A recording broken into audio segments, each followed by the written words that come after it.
Good day, YouTubers and brothers and sisters in Christ. Well, then again, it might be good evening, depending on what part of the world you reside. Today's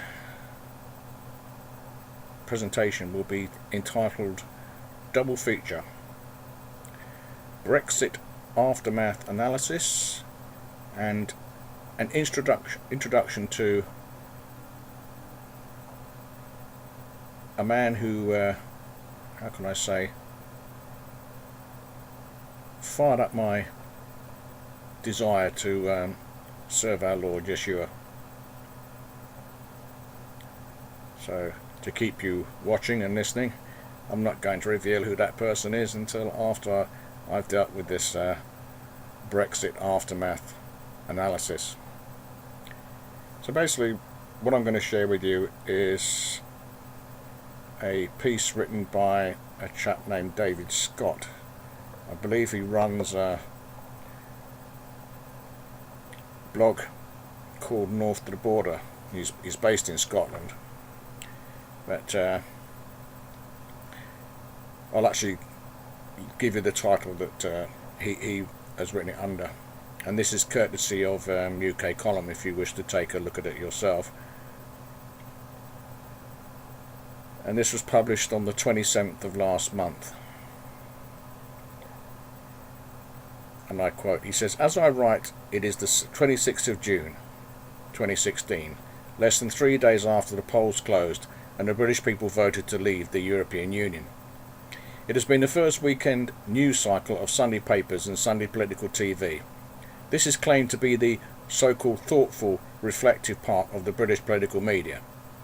It has served as froth, panic and intrigue, and the febrile excitement of the Westminster village. From Bute House we have had the yet more flushed and fevered imaginings of Nicola Sturgeon. It has been an unedifying sight. It is in truth mighty early to attempt to take a broader view of what has happened, but if the reader would permit me, and that's you the listener too, I would like to try. Let me first lay before you some evidence. Exhibit 1. Barry Soetoro. The serving President of the United States of America, it is claimed, holds more power than any man on earth. The current incumbent is a man of dubious past, many name changes, and little political substance. Compared to the presidents up to Nixon, or even perhaps Reagan, he seems an insubstantial character, smooth but featureless as a political operator. He nevertheless came as a personal representation of the hegemonic power of the so-called sole surviving superpower, the American Empire, as it is called by fans and detractors alike. His message was simple: vote Remain. He added in almost as many words, or else. The UK will go to the back of the queue for trade deals with the US if Britain votes to leave the European Union, and a trade deal is not going to happen anytime soon, warned the President. So, we're clear as to the instruction, aren't we? Then we have Exhibit 2, Long-Term American Interest Being Served. The European Union was always a CIA project, and the US policy has long been for Britain to be in the United European Superstate. This issue was covered in the Telegraph by the always accomplished Ambrose Evans Pritchard. It is worth quoting at some length. For British Eurosceptics, Jean Monnet looms large in the Federalist pantheon, the eminence grise of supranational villainy. Few are aware that he spent much of his life in America and served as wartime eyes and ears of Franklin Delano Roosevelt. General Charles de Gaulle thought him an American agent, as indeed he was in a loose sense. Eric Roussel's biography of Monnet reveals how he worked hand in glove with successive administrations. As this newspaper first reported, when the treasure became available, one memorandum dated July 26, 1950, reveals a campaign to promote a full-fledged European Parliament.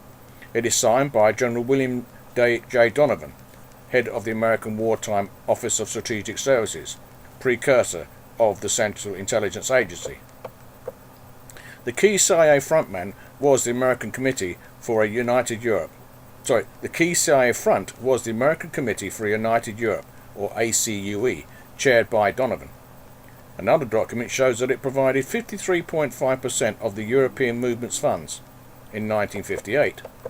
The board included Walter Bedell Smith and Alan Dulles, CIA directors in the 50s, and a cast of ex-OSS officials who moved in and out of the CIA. In a sense, these papers are ancient history. What they show is that the American so-called deep state was up to its neck in it.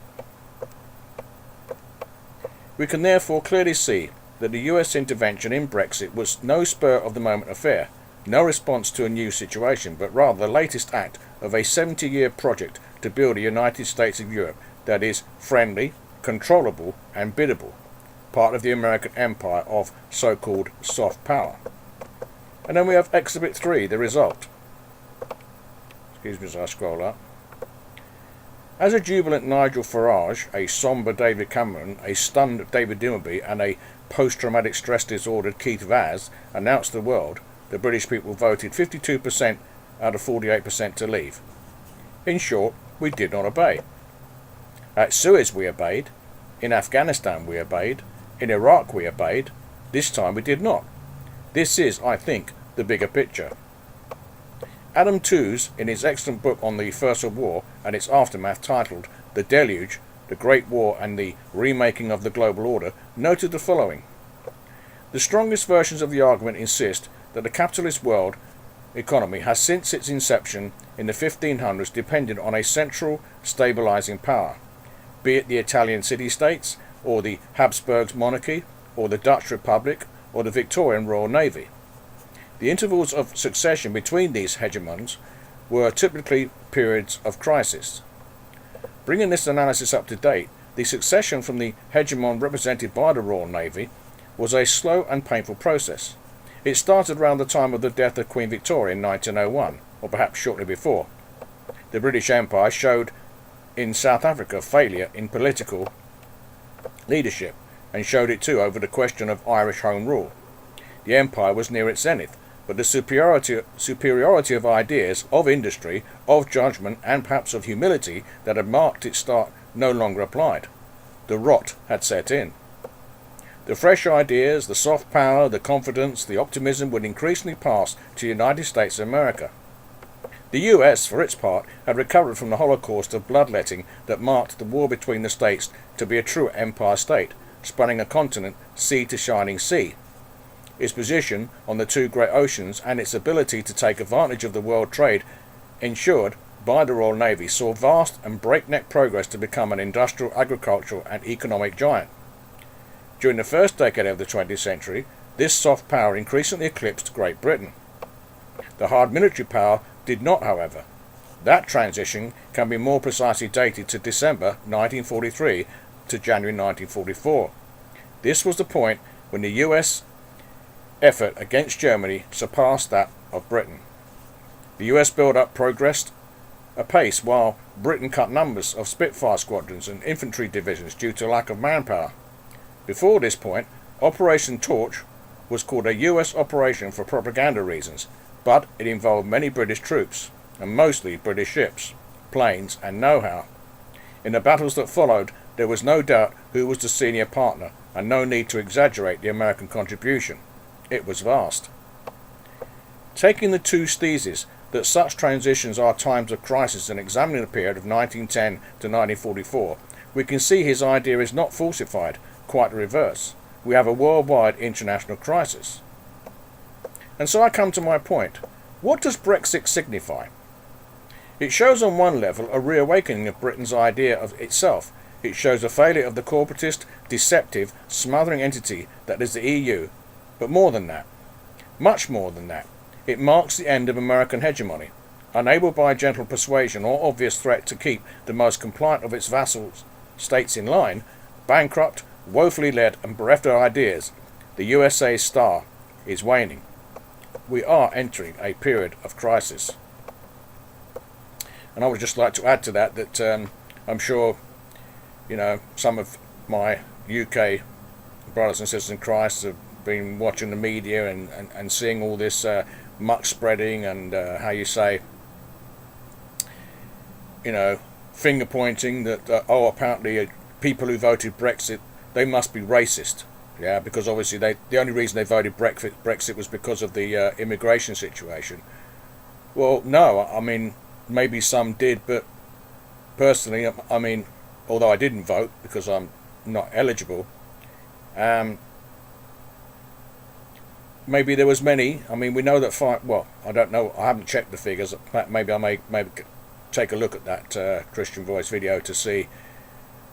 But he was, Stephen Green was declaring how at that time 5,000 there'd been 5,000 views. So I don't know if the number increased manifold, but you would like to think that 5,000 or a proportion of that were moved by the revelation as to the spiritual nature of the European Union, what its foundation is based on, and how really, it all goes back to God's word, the Bible, because, the EU is a part of the beast system. So, for me personally, if I had voted, I would have voted Brexit because, obviously, as God's word says, we can have no fellowship with the unfruitful works of darkness. So on that basis, that's why I would have voted Brexit. But then there was the other aspect that some people, looking at it from a political point of view, would probably realised how, thanks to Edward Heath back in the 70s, our British government had committed treason by, signing us into at that time, the so-called European Economic Community, which was the way they hoodwinked and seduced the British public into agreeing to becoming part of it, stating it was only a trading thing and had nothing to do with politics.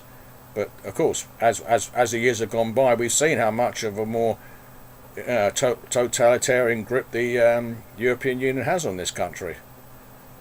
And my personal take on this is that I feel that although the British people have a large number have voiced their concerns and said we don't want to be part of this, I do believe that this government and its lackeys like the media and the newspapers are going to try all kinds of tricks now to do what I would call an island on us.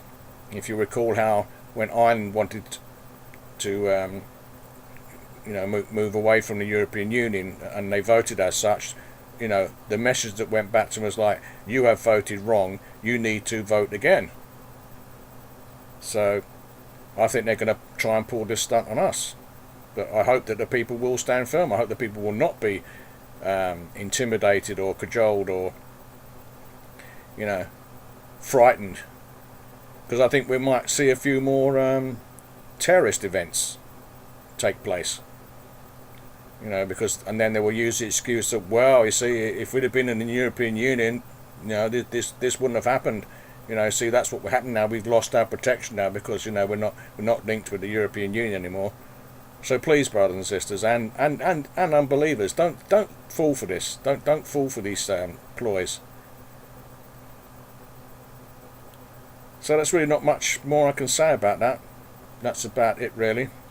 So now on to the second subject,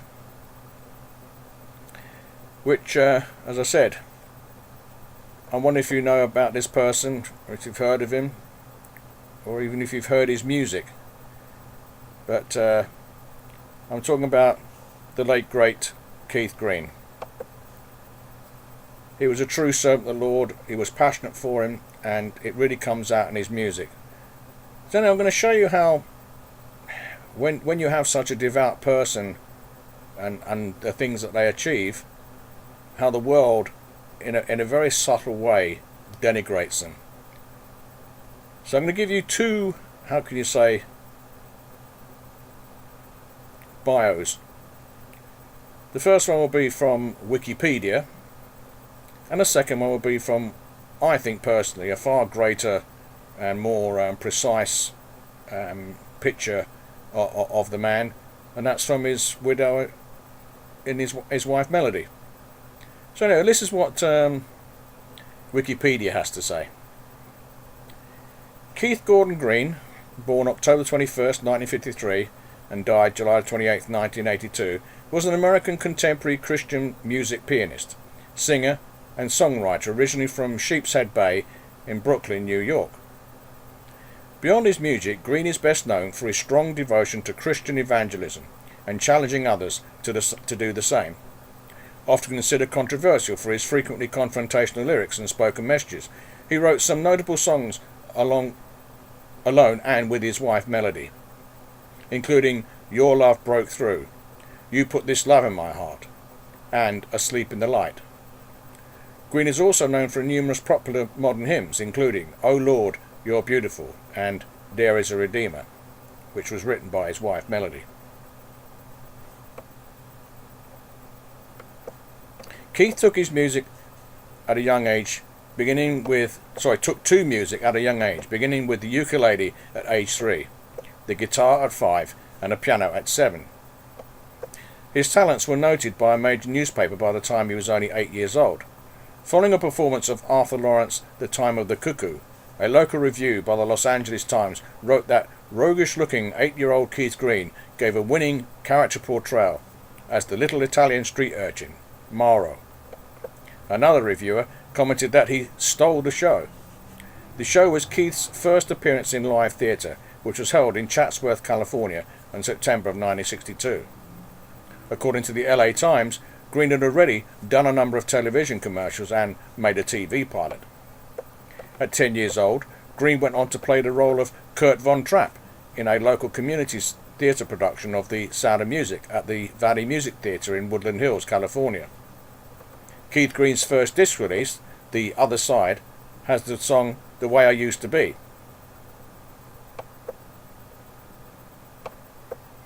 Sorry about that.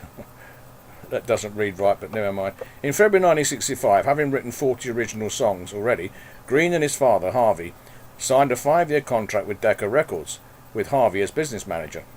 The first song released on disc was Go Go Getter in May of '65, produced by Gary Usher, which he had earlier composed and published before signing with Decca. Upon publication of this song, Green, at 11 years old, became the youngest person ever to sign with the American Society of Composers, Authors and Publishers, called, well, I think everyone knows it as, we call it ASCAP. Yeah? Decca Records planned to make Green a teen idol, regularly getting the young pre-teen featured in fanzines like Teen Scene and on popular television shows like The Jack Benny Show and The Steve Allen Show. Keith was a guest on the television game show I've Got a Secret on May the 3rd, 1965. His secret was, I just signed a 5-year contract as a rock and roll singer. This segment included a live performance of We'll Do a Lot of Things Together.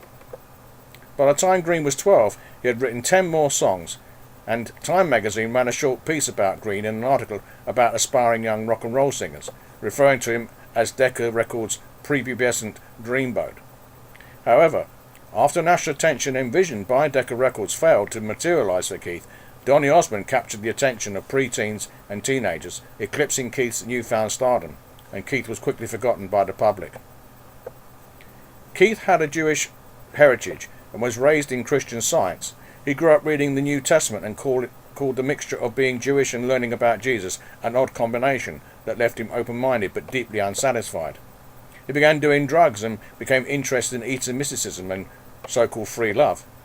After experiencing what Green described as a bad trip, he abandoned drug use and became interested in philosophy and theology. When Keith was 19, he met a fellow seeker musician named Melody. They were inseparable and got married a year later. Now he had a partner as his spiritual and musical quest continued. Green later stated, however, that in the midst of his skepticism he had been lost in a fantasy until God's love broke through, and he renounced Christian Science and became a Jewish believer in Jesus the Messiah. A week later, Keith's wife Melody, whom he had married in 1973 and was also Jewish, became a Jewish believer in Jesus. It was during this time that the newlyweds became involved with the Vineyard Christian Fellowship in Southern California.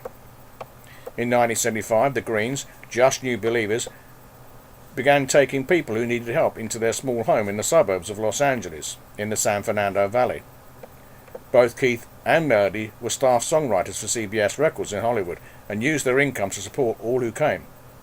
Early on, their close friend Randy Stonehill, who was struggling at the time, stayed for a while. The home was later dubbed the Greenhouse, a place where people grew. The Greens continued to invite guests into their home. They eventually ran out of space and purchasing the home next door to their own and renting an additional 5 in the same neighbourhood. Keith and Melody provided an environment of Christian teaching for a group of young adults, the majority of whom were of college age, much to the consternation of neighbours.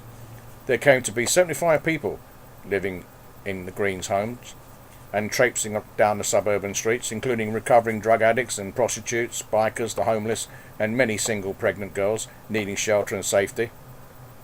You know what I find interesting as I was reading this? I thought, do you know what this brought to mind? It brought to mind the Who film, Tommy. Remember how, that when Tommy became the pinball wizard, how, his conniving parents, set up this idea of having this, theme park come spiritual retreat. And, I remember how the song goes, there's more at the door, we're running out of space, yeah? But here was a man who was actually doing it for real, as opposed to, the Who's, I think it was Bubba, whatever his name, philosophy put to music. See, anyone but Jesus, yeah? That's about the size of it, isn't it? So where was we? Some were referred to the Greens by other ministries and shelters, but most just crossed their path during their normal life at home and on the road. In 1977, the Greens' personal outreach became a non-profit ministry they called Last Days Ministries. Keith Green's initial tone of ministry was largely influenced by Leonard Ravenhill, who pointed Keith to Charles Finney, a 19th century revivalist preacher who preached the holiness of God to provoke conviction in his hearers. During his concerts, he would often exhort his listeners to repent and commit themselves more wholly to following Christ. Green later softened his approach, and this transition is evident in his music, beginning with So You Want to Go Back to Egypt in 1980. He described the changes he went through in his next to last article for the Last Days magazine. Green was signed to contemporary Christian music label Sparrow Records in 1976 and worked on the album Firewind with Christian artists, second chapter of Acts, Terry and John Michael Talbot and Barry Maguire. Prior to Keith signing with Sparrow Records, and 2 years before the release of No Compromise, Tommy James of Tommy James and the Shondells released Don't Want to Fall Away From You on his 1976 fantasy album titled In Touch. His first solo project, For Him Who Has Ears to Hear, was released in 1977, and his second solo release, No Compromise, followed in 1978. In 1979, after negotiating a release from his contract with Sparrow, Green initiated a new policy of refusing to charge money for concerts or albums. Keith and Melody mortgaged the home to privately finance Green's next album, So You Want to Go Back to Egypt. The album, which featured a guest appearance by Bob Dylan, was offered through mail order and at concerts for a price determined by the purchaser. By May 1982, Green had shipped out more than 200,000 units of his album, 61,000 for free. Subsequent albums included the Keith Green Collection of 1981 and Songs for the Shepherd of 1982. When his music was carried by Christian bookstores, a second cassette was included free of charge for every cassette purchased to give away to a friend to help spread the gospel. In 1978, Last Days Ministries began publishing the Last Days newsletter. Originally printed on a few pages of loose paper, the newsletter grew in content to eventually become a small, colourful magazine and was renamed in mid-1985 as the Last Days Magazine. The magazine featured articles by Green and his wife Melody, as well as contemporary Christian authors such as David Wilkerson, Leonard Ravenhill and Winky Pratney, all of whom lived in the area. The publication also later included the reprinted works of classic Christian authors such as Charles Finney, John Wesley and William Booth, and his wife Catherine. Most of the articles were reprinted as tracts. By the mid-1980s, the Last Days magazine was sent out to over 500,000 people worldwide. In 1979, the ministry relocated from the San Fernando Valley to a 40-acre, 16-hectare plot of land in Garden Valley, Texas, a crossroads community about 9 miles or 14 kilometers west of Lindale, Texas. Within a few years, Last Days purchased additional land, bringing the total to 140 acres or 56.7 hectares. Along with 11 others, Keith Green died on July 28, 1982, when the Robertson single takeoff and landing modified Cessna 414, leased by Last Days Ministries, crashed after takeoff from the private airstrip located on the Latter Days Ministry property. The small two-engine plane was carrying 11 passengers and the pilot, Don Burmeister, for an aerial tour of the Last Days Ministry property and the surrounding area. Green and two of his children, 3-year-old Josiah and 2-year-old Bethany, were on board the plane, along with visiting church planters John and Dee Dee Smalley and their 6 children.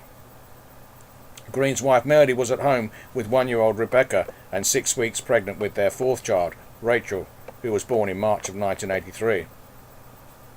The National Transportation Safety Board determined that the crash was caused by the pilot in command, allowing the aircraft to be loaded beyond its operating limitations. The required pre-flight weight and balance computations would have shown it was dangerously overloaded and also outside its weight and balance operating envelope.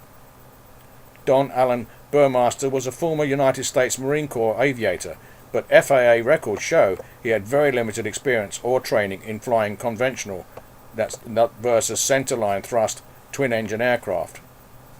Records show it was only a short time prior to the accident of 6th September 82 that he completed a check ride to remove the centerline thrust restriction from his pilot's certificate. This check ride should have fully evaluated his ability to fly a conventional multi-engine aircraft throughout its designed range of operations, but the flight examiner was decertified the next month of 7th October 82 by the FAA due to a history of incomplete or substandard check rides. Additionally, the insurer carrier, Ideal Mutual Insurance Company, required Burmeister to log 1,045 hours of flying time, attend a Cessna ground and flight training course, as well as log 15 hours in a Cessna 414, prior to acting as the pilot in command of the leased aircraft. The NTSB, I guess that stands for National Transport Safety Board, Transportation Safety Board, record shows he failed to accomplish all of these requirements, with disastrous results. With pilot and 11 passengers, the aircraft was overloaded by an estimated 445 pounds, or 202 kilograms, and the location of the centre of gravity was found to be 4.5 inches, or 110 millimetres beyond the maximum aft limit. Combined with an air temperature of 90 Fahrenheit or 32 degrees centigrade, creating a condition known as hot and high, or high density altitude, the C414 could do little but struggle into the air within ground effect, and once airborne was left virtually uncontrollable. These factors prevented the aircraft from ever attaining sufficient altitude, and it crashed into trees less than a mile from the airport. Keith Gordon Green, Josiah David Green, that's September 18, 1978 to July 28, 82, and Bethany Grace Green, February 5, 1980 to July 28, 1982, are interred at Garden Valley Cemetery behind the Garden Valley Baptist Church, less than a half a mile from the Last Days Ministry property. He was survived by his wife and 2 daughters, Rebecca Joy Green, born in 81, and Rachel Hope Green, born March 83, the youngest of whom was born after Green's death. Last Days Ministry continues to operate from Texas, or it continued to, until 1996, when she moved to California and launched Last Days Ministries online, where all of Keith's writings are free and his music can be found. The free monthly Last Days Ministries newsletter is also sent out by request.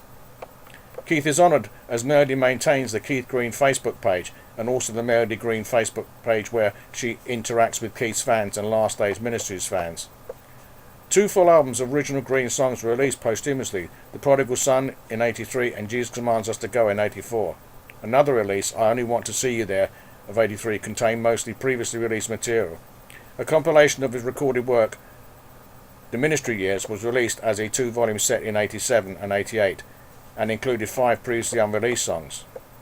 Another unreleased Christian song known to have been recorded by Green was Born Again, which was finally released in 1999, 17 years after his death, on the First Love compilation video and CD. Both feature a 2-song tribute to Green by other Christian artists. In 2008, Last Days Ministries and Sparrow Records partnered together and released The Live Experience Special Edition, a CD-DVD combination of 16 live recordings and 4 hours of DVD footage, including video of live performance as well as details regarding Green's life and his passing. A Greatest Hits album was also released at the same time, including 17 of Green's most popular songs and one more previously unreleased Christian song, Your Love Came Over Me. On November 23, 2009, the EP Happy Birthday to You, Jesus was released, containing a talk by Keith about Christmas and another previously unreleased song, Happy Birthday to You, Jesus. A prolific personal journalist, Green's writings were published as excerpts in the books A Cry in the Wilderness by Sparrow in 1993, If You Love the Lord by Harvest House in 2000, and Make My Life a Prayer by Harvest House in 2001. In 1992, several artists joined together to record many of Green's best-known songs for a tribute album called No Compromise, Remembering the Music of Keith Green, under the Sparrow Records label. Artists contributing to the recording include Petra, Charlie Peacock, Susan Ashton, Margaret Becker, Michael Card, Glad, Richard Mullins, Stephen Curtis Chapman, Steve Green, and Russ Taff. In 2001, BEC Records released a second tribute record, Start Right Here, Remembering the Life of Keith Green, produced by Derry Doherty. The album included performances by new contemporary Christian artists MXPX, Joy Electric, Starfly 59, amongst others. At the 20th anniversary of Keith's death, Sparrow Records released another tribute album, Your Love Broke Through, the worship songs of Keith Green. The 2002 album contains re-recordings by Rebecca St. James, Michelle Toombs, Chris Tomlin, Twyla Paris, Darlene Zeka, Jason Upton, Martin Smith, Charlie Hall, Joanne Hogg, Matt Redman, Paul Oakley, and Sarah Sadler. The album contains contemporary Christian and mainstream artist Michael W. Smith's version of the song There Is One, an unfinished work by Keith Green. Composition of the song was completed by Smith along with British songwriter and Christian music artist Martin Smith. On November 27, 2001, Keith Green was inducted into the Gospel Music Hall of Fame.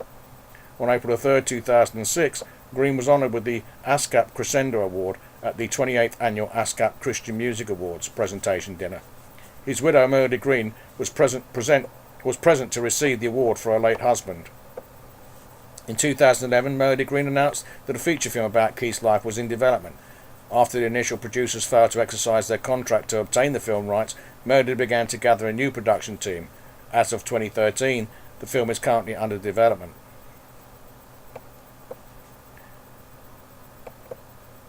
I could continue, but basically now all we just get is a breakdown of all his discography and so on. And I have to say, I have to correct myself actually, I think, because really going through this, there wasn't anything that was quite disparaging. Like, I mean, I suppose I was a bit concerned about that, you know, thing about it being controversial, etc., etc., etc. Like, you know, I think even, I mean, there's a wonderful interview with him if you ever come across it, where he actually says that, you know, he was a work in progress, and apparently in his early days he was quite abrasive, and he said I was quite a brat. You know, and I think, you know, we can all identify with that, because when you have that zeal for the Lord, you know, you can be quite abrasive towards others, because you don't understand, you know, what their spiritual level is, and, you know, whether they even actually how can you say, want to know, you know.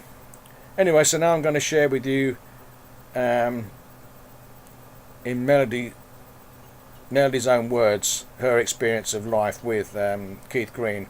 It's only going to be the first chapter, because obviously you know, this this posting may continue if there's enough interest. If people say yes, I'd like to know more about the man, and obviously I'll share a bit more. But at the end of the day, you know, it would be more, I think, pleasing to the Lord if he was to actually, you know, seek out his music, and hopefully it will inspire you, and you know, and find the CD. It's a 2-disc one, I think it's called. That's it. The worship years, where you will find a literally a PDF file in it with the information which I'm about to share with you. So let's continue.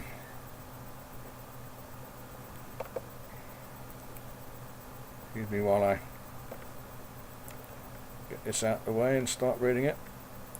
So this is in Melody's own words. So here we have Chapter 1. Anything can happen on the streets of Hollywood. I'd seen some pretty wild things, but never anything so bizarre as what I saw one night on Ventura Boulevard. As Keith and I walked out of the Blah Blah Cafe, a blast of hot night air hit us in the face. It was after 2 in the morning, but the street was still awake with activity. 4 drag queens swept by us, followed by a couple in disco outfits, all headed inside for a late night breakfast. Next door, the watchdogs at Bruno's Corvette repairs were pacing inside their chain-link fence, barking at everything that moved, including us. Keith had played 3 sets this night, and we were headed for home, exhausted. I was glad to see Victor, our Volkswagen van, with its hippie-style Indian print curtains parked at the curb. Keith had been performing at the Blah, as it was affectionately known to its regulars, for almost a year. It was a small showcase nightclub in the San Fernando Valley, just down the road from Hollywood. The Blah spotlighted showbiz hopefuls and was frequented by talent scouts from big record companies. Keith was one of those hopefuls, but tonight he'd given it his all one more time, and now we were leaving, still undiscovered. As Keith walked around the front of the van, I opened the passenger door. That was when we spotted a figure looming towards us out of the dark. It was Harmony. Harmony looked like a gruff mountain man with his brown scraggly hair and beard. Here we were in 1974, but this guy struck us as someone caught in the 60s time walk. He was calm and easy. All he talked about was peace, love, and living off the land. He wasn't a close friend, but he and Keith had gotten stoned together once. "Hey, how's it going?" Keith called. He shut his door again and stepped back onto the sidewalk. Sleepily, I leaned my head back, knowing I was in for a wait. Inevitably, most of our conversations drifted towards spiritual experiences these days. Keith and I had tried a lot of things. Recently, we've been looking into Jesus Christ. We weren't Christians. Church was a dead institution to us. But Jesus did seem to be a spiritual master of some sort, and we had a degree of respect for his life and teachings. Sure enough, Keith and Harmony immediately began talking about the supernatural. It was just a typical conversation for people who were into drugs and the mystical, which was a lot of the people we knew. "I've been reading about Jesus lately," Keith was saying. "He was a pretty radical person." Harmony's eyes seemed to brighten. Then slowly a strange look came over his face. His eyes got misty and distant. Very calmly he said, "I am Jesus Christ." Keith reacted like he'd been stung by a scorpion. Without missing a beat, he shot back. "Beware of false prophets who come to you in sheep's clothing, but inwardly are ravenous wolves." I recognised the quote as something Jesus had said. What happened next was really hard to believe. Harmony's eyes grew wide, then they narrowed like slits, furrow creased across his forehead, and his bushy eyebrows knit together. A sneer came over his unusually mild face, and his upper lip curled back, exposing yellow smoke-stained teeth. Leaning towards Keith, his teeth bared, he let out a growl that started in the throat like that of a wolf, and it ended with the horrible hissing sound of a snake.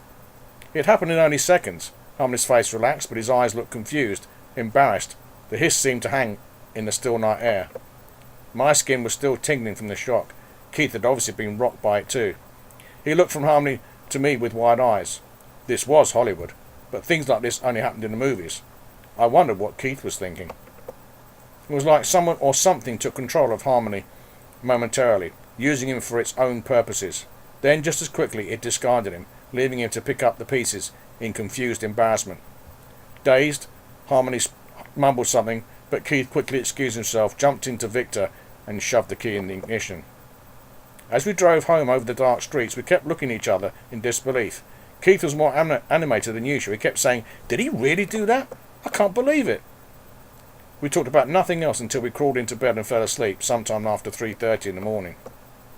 The weird experience with Harmony did have one major effect on us. It brought some things into sharp focus, namely that there was indeed a very real spiritual realm, a realm full of power and possibly even danger. We were just coming into a deeper realization that there must be spiritual forces beyond our knowing. Had we heard a voice from that other side, speaking through Harmony? Or was it just the voice of the age? After all, a lot of musicians, artists and writers, the so-called beautiful people, were saying things like, "You are your own God. There is no right or wrong." But we wondered, is there a dark side and a light side to spiritual energy? Keith and I had both been caught up in a search to find our so-called spiritual identities for some time. We were looking for truth, whatever it was, and our search for light had taken us both on many strange paths, from Buddhism to stuff like astral projection and of course drugs. We were both convinced that the truth was hidden out there somewhere like a pearl in the ocean, and that when we found it, it would fill an empty space in our hearts, that it would make life really worth living. Until then, every day held the potential of being the day of the great revelation. At the time of our weird encounter with Harmony, however, we'd been slipping a bit, losing hope, and even dabbling with drugs again, which we'd sworn off but kept falling back into.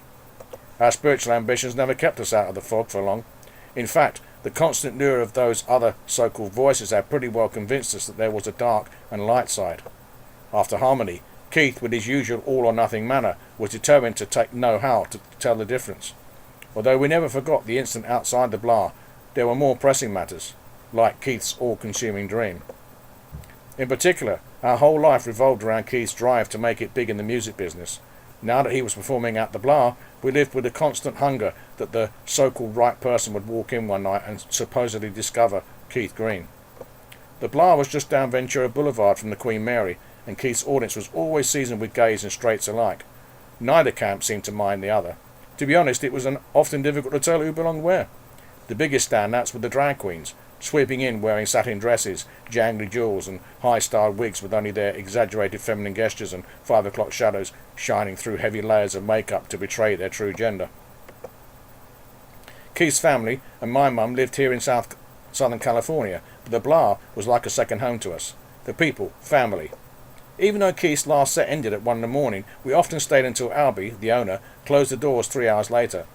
Keith and Albie would lift a table onto the empty stage, and we'd go to foursome together, shuffling the cards for a lot of laughs and a hot game of bid whist. Sometimes a gang from the blah got together on Sunday afternoon to play softball. Albie, who was in his 40s, took pride in running a successful club and in rubbing shoulders with the so-called almost elite of Hollywood's underside. He doted like a mother hen over his performers and expected the audience to give each act full attention. Albie had also become a friend and mentor to Keith. That's why his sudden ultimatum threw Keith for such a loop. It came one Wednesday night after Keith's third set. People-wise, the turnout had been disappointing. Wednesday wasn't the greatest night, of course, but it was a start. Albie's eyes were kind, his manner fatherly as usual, when he came up to our table. Then he lowered the boom. "I'm sorry, Keith, but you've got 2 weeks to pack 'em in. I'll have to replace you with another act." "You're kidding," Keith said in surprise. I felt a stab of rejection too. "I'm not. If you want your own night," Albie said, "you've got to draw more people. I've got a club to run, salaries to pay. I'm sorry, Keith, but I just can't afford to keep losing money on you." We couldn't believe our ears. Keith went home that night deeply depressed. Even the quaalude he took to soothe his bruised feelings couldn't touch the real hurt, the whispers of failure. It seemed to me that the worst part about performing was having to sell yourself, being so vulnerable. When you don't measure up, nothing eases the sickening feeling that maybe it's just not your act that isn't good enough. Maybe it's you. After Albie's ultimatum, Keith sprang into immediate action. He was never one to take a challenge lying down. Starting on Thursday, he spent all week phoning everyone and anyone he knew. He almost begged them to come, telling them about all his new songs, how he wanted to see them, and how he was going to lose his job unless the place was packed. I felt embarrassed for him, and even worse, when he insisted I call my friends as well. But we were in a terrible bind. Keith had already pitched himself to every major record label in town. That resulted in some nibbles. One company had flown us to New York. Nothing materialised. Keith had even tried to sing on a Grand Funk Sound-alike record, but didn't sound enough alike. And there were some nibbles, but not bites. Money was tight and getting tighter. We'd already sold my red Triumph sports car and my prized Martin D35 guitar. My savings account had breathed its last, so to supplement our small income from the blah, sometimes less than $15, Keith clenched his teeth and played proms, parties and banquets.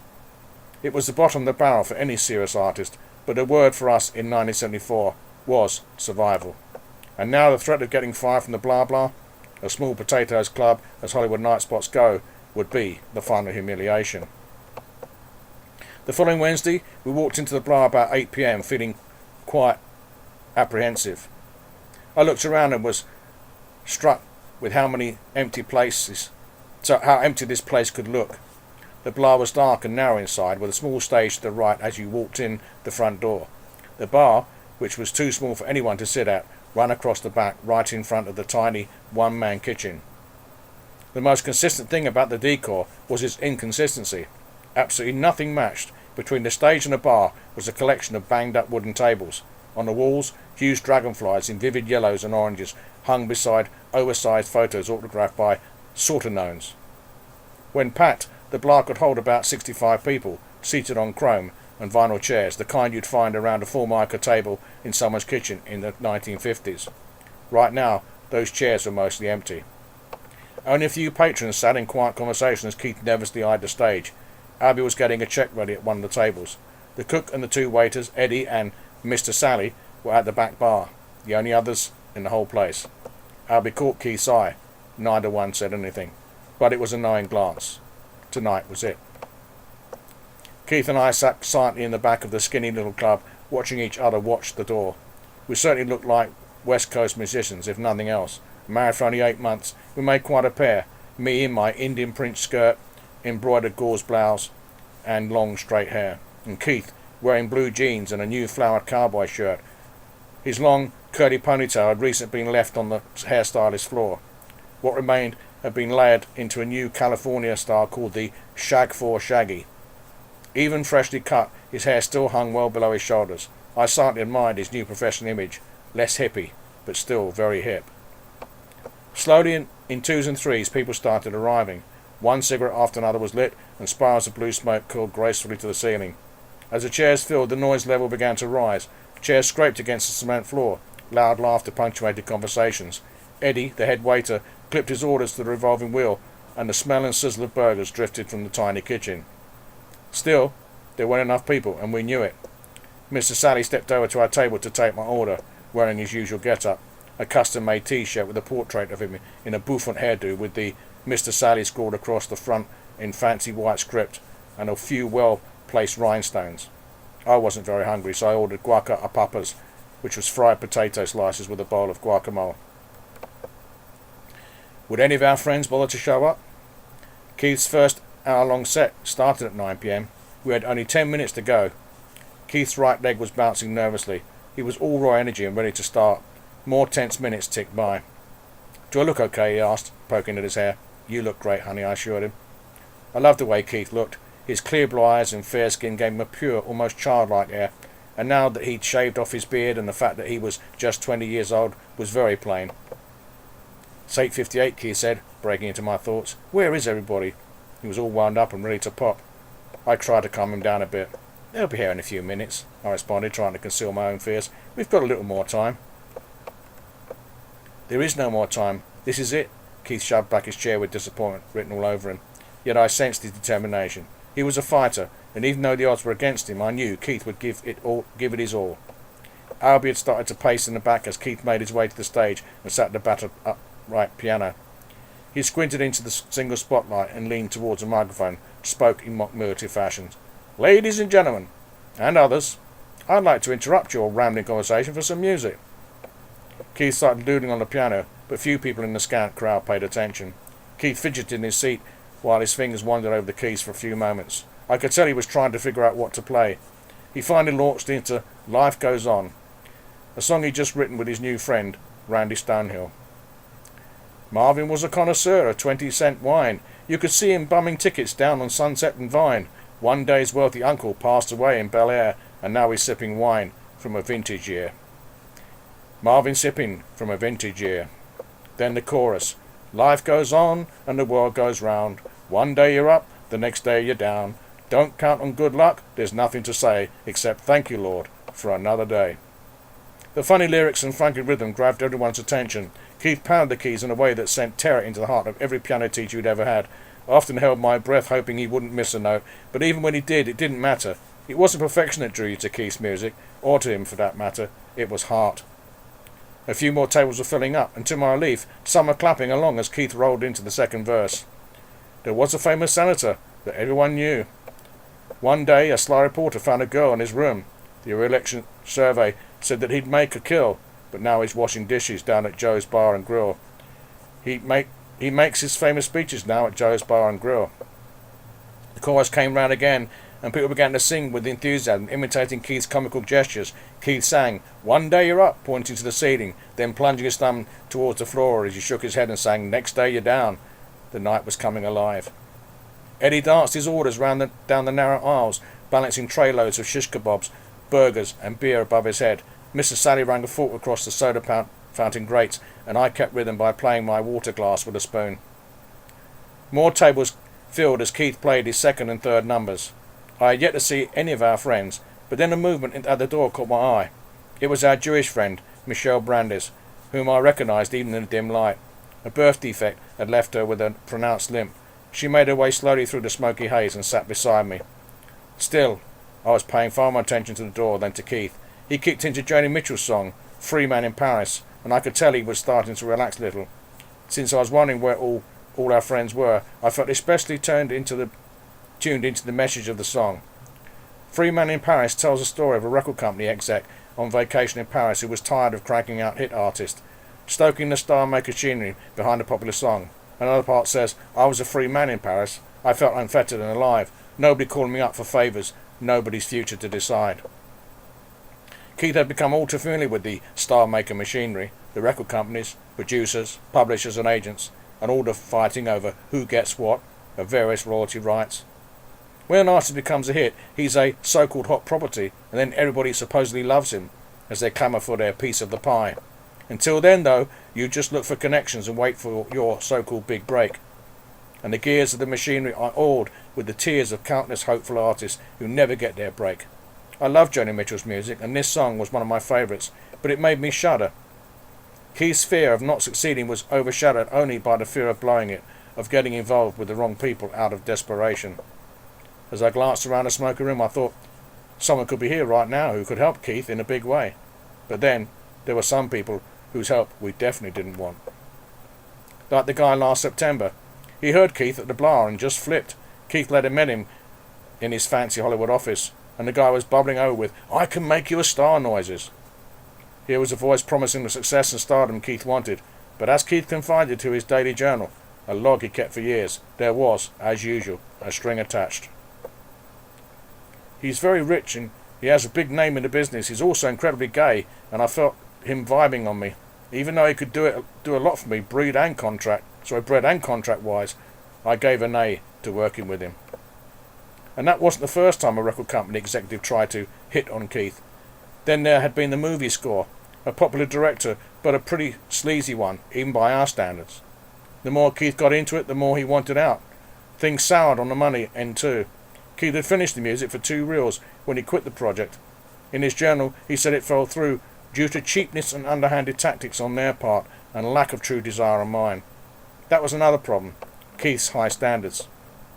As Michelle and I watched Keith now, I couldn't help but think that maybe he would have been supposedly discovered already if he'd just been a bit more flexible. But for Keith, some things were set in concrete. Keith's dad had been his manager for years and instilled very high standards in him. If something didn't feel right to Keith, he wasn't going to do it, and that was that. His high principles were admirable, but secretly I was afraid he might be just a little too picky for his own good. As Keith continued on with the next few songs, he squinted through the glaring stage light, keeping a check on the crowd. A few more people filtered in. Several faithful friends made a 2-hour drive in from the desert in Lancaster. Keith's parents came to cheer him on. Another friend, Karen Bender, had even brought her daughter Dawn, who had the longest braids I'd ever seen in a little kid. I was disappointed that Todd, Keith's best friend, wasn't able to come, but our poker-playing buddies from Marina del Rey showed, and so did a few industry friends. Keith played for another 20 minutes before taking his first break. He finished to an enthusiastic round of applause and joyfully jumped off the stage, his blue eyes sparkling with the victory of the moment. A full house. As he walked over to the table, sweat glistening on his face, excitement made his usually springy steps even springier. Not only were we high on the moment, but our friend Harriet had come bearing so-called gifts. Harriet shoved a shoebox towards Keith. "Shoes?" "Open it." Keith lifted the lid, his eyes brightened. "Brownies!" My own special recipe, Harriet winked. Homegrown, if you know what I mean. You put grass in 'em? The best. Eddie! Hey, Eddie! Bring me a large milk. Keith grabbed a handful of the marijuana-laced cookies and passed the box to some select friends in a ritual of sharing the wealth, patterned after Indians passing the peace pipe. Indians passing the peace pipe. We made the rounds, telling everyone we were glad they came. As the brownies hit bottom, things began to look even more up. The strain left Keith's eyes, and he was obviously soaring with the moment. Albie walked up, smiling broadly. He slapped Keith on the back and said, "You did it, kid. A great night. I'm happy for you." Keith's face was one big grin. "Yeah? So when do I get Saturdays?" Albie chuckled and shook his head. The question didn't demand an answer, not immediately, but Keith already had his eyes on the future, on something far beyond a big night of his own at the Blah Blah Cafe. When Keith started his second set, the haze, clinking glasses and melodic piano all merged as my mind started to drift. I stared at the funny dragonflies on the wall, savouring the feeling of success. Somehow, though, my thoughts were pulled to our future and what might lie ahead. I just knew Keith was supposed to be up in front of a lot of people who were being moved by his music and what he had to say. But the problem was, it wasn't even clear, even to Keith, exactly what he had to say. He just felt he had a message to offer the world, something from his spiritual search, an important message. But what? By the time Keith finished his third set that evening, a decided victory was won. It was one of Keith's best nights ever. Driving home, I was still hyped from the excitement of the evening and Harriet's tasty brownies. My mind was hung up on a million questions. Was this the beginning of a big break for Keith? Was he finally on a roll? And why did someone like Keith, who was loaded with talent, need to resort to begging his friends to come hear him play? It seemed like such a contradiction, but then again, there were lots of contradictions in our lives.